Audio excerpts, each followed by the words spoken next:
Hello and welcome to CDA Oasis. Early childhood caries is the most prevalent chronic disease of childhood. It is also a costly disease with negative effects on quality of life and potential long-term complications. Young indigenous children seem to suffer a higher degree of severe early childhood caries than their counterparts in the general population. To learn more about the reasons of this manifestation, a group of dentist researchers set out to investigate the etiology and characteristics of the disease that distinguish these children. The research was recently published in the Journal of Dental Research in an article titled Microbiome Associated with Severe Caries in Canadian First Nations Children. Today, I have the pleasure to speak with the corresponding author, Dr. Bob Schroth. He is assistant professor in the Department of Oral Biology in the Faculty of Dentistry and the Department of Pediatrics and Child Health in the Faculty of Medicine at the University of Manitoba. He joins me today from Winnipeg. Dr. Schroth, thank you very much for accepting to do the interview with me today, and welcome to this Oasis conversation. Thanks, Shiraz. It's my pleasure to be joining you today and to share some of our research findings with everyone.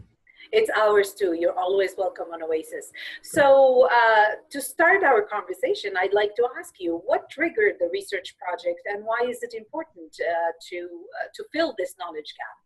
Right. So a lot of this research sort of stemmed from a collaboration with individuals in the United States. I know some dental and non-dental individuals who are very much concerned about the high prevalence of early childhood caries among American Indian and Alaska Native children. So I know over the years there have been some symposia that have been held by a group called Quest now is sort of their formal name. But the first few meetings that they had, it was actually sponsored by the American Dental Association. So this group sort of has evolved over time, and they actually networked everyone together to start identifying where are the current gaps in our knowledge of where we're at, you know, what's missing with our understanding of why some children who are indigenous are getting cavities at such young ages. So they did identify definitely that microbiome has sort of a role to play, but we really don't have a solid understanding. They also identified that, you know, enamel defects have a role to play as well. So I've been involved in both of those groups. And then they've even been looking at the epidemiology. Is it fair to perhaps classify early childhood caries the same in indigenous kids as others, considering the burden of disease is often much more advanced and severe in some of these populations, especially where there's access to care issues. So it's been a really neat working relationship, and from that we actually had the ability to sort of partner up on a research project. And because Winnipeg, we've got a large indigenous urban population, we thought we could definitely contribute understanding. And so that's why partnering up with folks at UCLA and then with Quest Group and then funding from Delta Dental of Wisconsin, we were able to undertake this project. Well, definitely. I mean, reading the article, it's so interesting and such exciting, you know, ways of looking at this.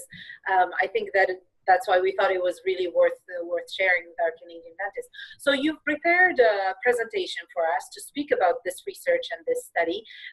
Would you allow us to go and see it? Absolutely. I'm going to try that right now, and you let me know if we're showing that.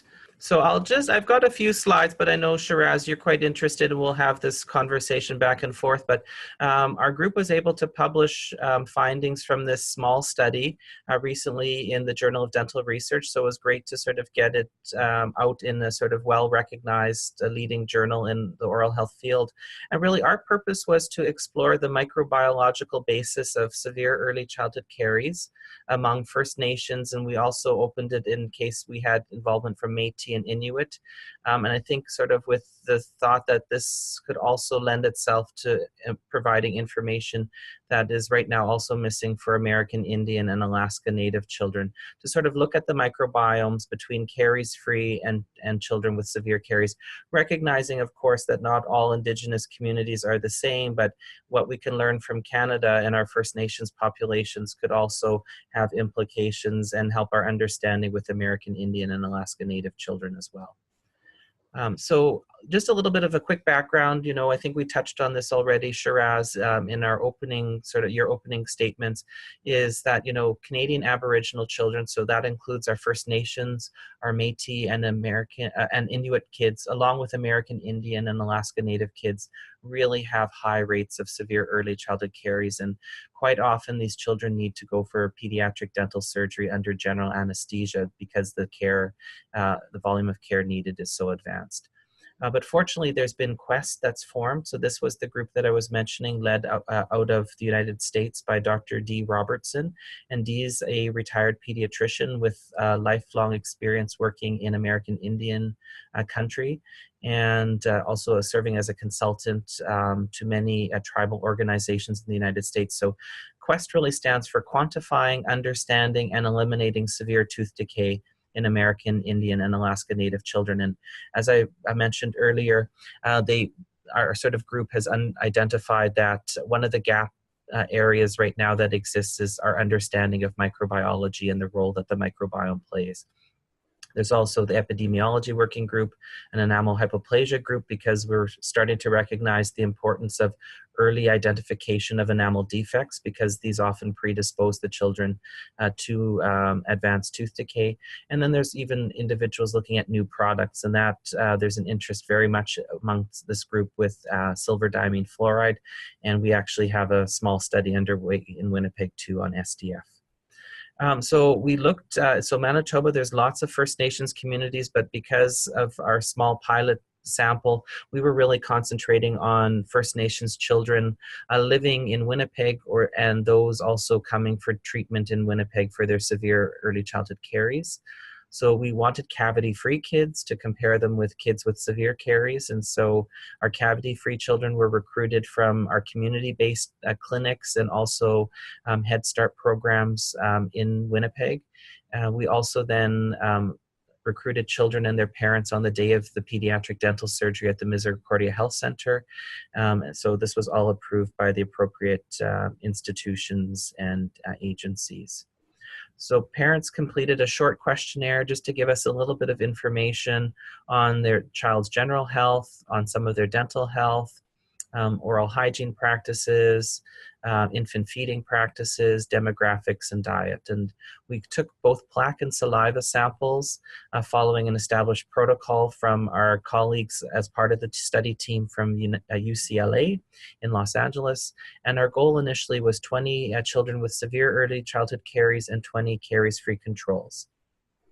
So overall, we did recruit 30 children on the day of their surgery who were having rehabilitative dental care done in the operating room. So they met the criteria for SECC, and we had 20 caries-free children. Really no differences in the age between the groups. We tried to make sure we targeted children of roughly the same age, and really the same sort of proportion of males and females. Our big sort of issues where we see that there maybe are some differences between the group is sort of the use of bottles, more common bottle use amongst the kids with severe early childhood caries. And this, I think, fits with a lot of previous studies. And as well, sort of fewer of the children with severe early childhood caries were exclusively breastfed. And we know breastfeeding can be a very protective thing for oral health for young kids.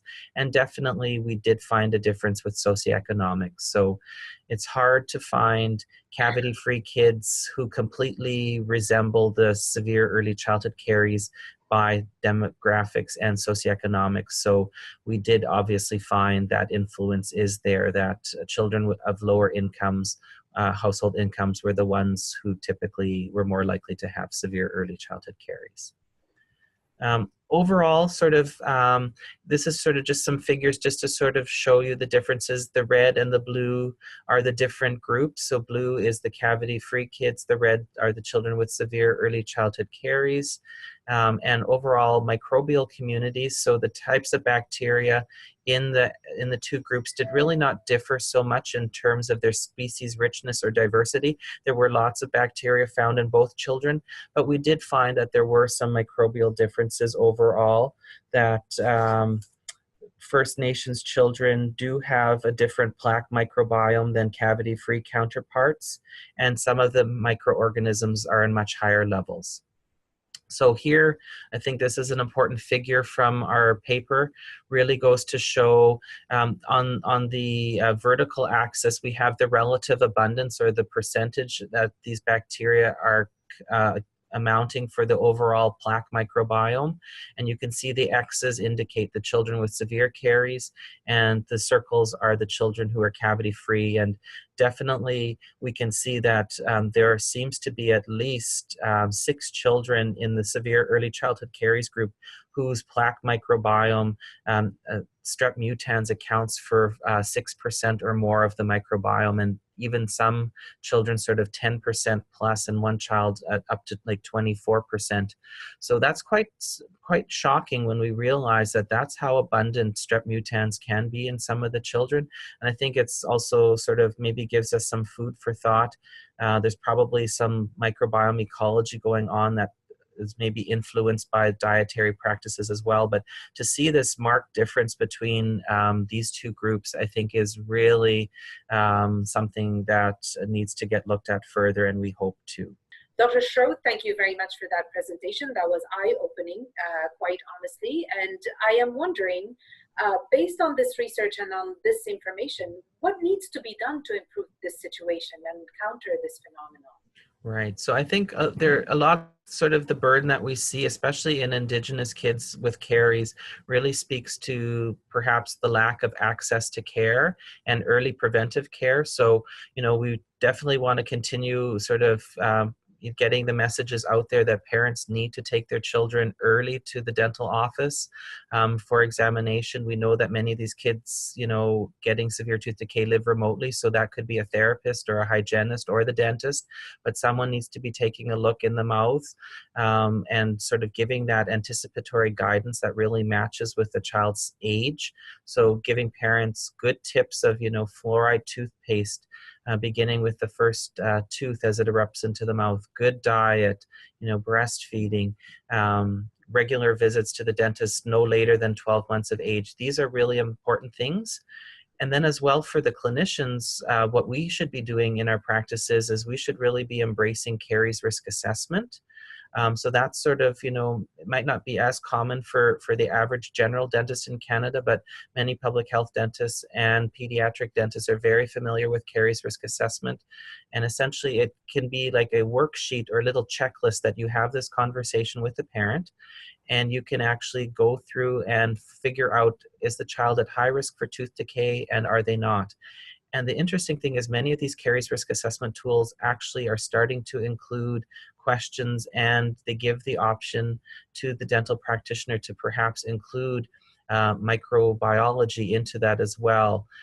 Many times, though, we already know a child might be at high risk for tooth decay, depending on how the parents answer the other questions.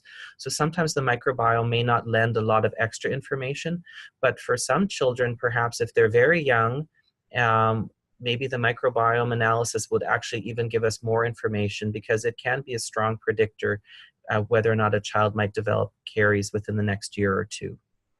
You're talking about the microbiome and microbes in the mouth. It seems to me that nutrition has a lot to do with it too. And in the dental office, there is nutritional counseling, there is dietary questionnaires. I think that in the dental office, with the hygienist, with the dentist, there needs to be a conversation about that too. Absolutely. What we do realize from some of the literature is the microbiome can change as well, depending on how much carbohydrate is present in the mouth, how frequently children snack or consume sugary beverages. So we would imagine that if a child already sort of harbors low levels of maybe harmful bacteria, for instance, strep mutans, although we know it's not the only driver for caries. I think we've spent a lot of time only focusing on strep mutans. But when kids can maybe consume too much sugar, that whole ecology changes. It can dominate and take over, and this way sort of shifts things to an imbalance where kids are at higher risk for decay. So really good diet makes perfect sense. Good dairy products with calcium and vitamin D, very important for bones and teeth, making the teeth stronger. But also what we're realizing with our food products and supplement use of vitamin D can also maybe contribute to our ability to fight off infections and increase our host resistance. So theoretically, it's probably very plausible to say that people with better immunity and maybe better nutrition are able to fight off some of these more harmful invaders in the mouth. That's great information. Thank you for that. Now, to conclude our interview, any call to action based on this research that you just described? Absolutely. So as a clinician scientist, I'm always keen on the next study.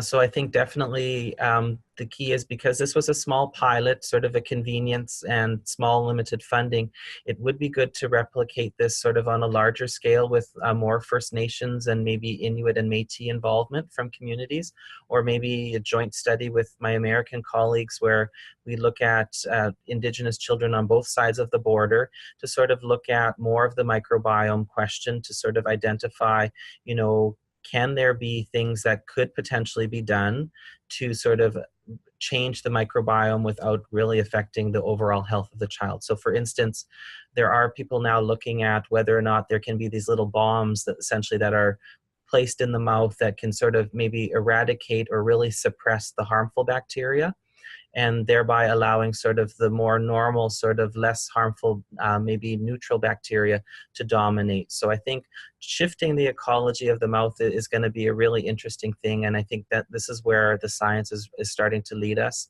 especially with now a lot of these products that have bacteria added into them, foods, etc., right? So there's a lot of information and more to learn there. Very interesting information. I really thank you for taking the time to present this research and for speaking with me today. And I wish you all the best in your future projects. And we'll keep in touch so we can present them on Oasis. Thanks, Shiraz. All the best. Thank you very much.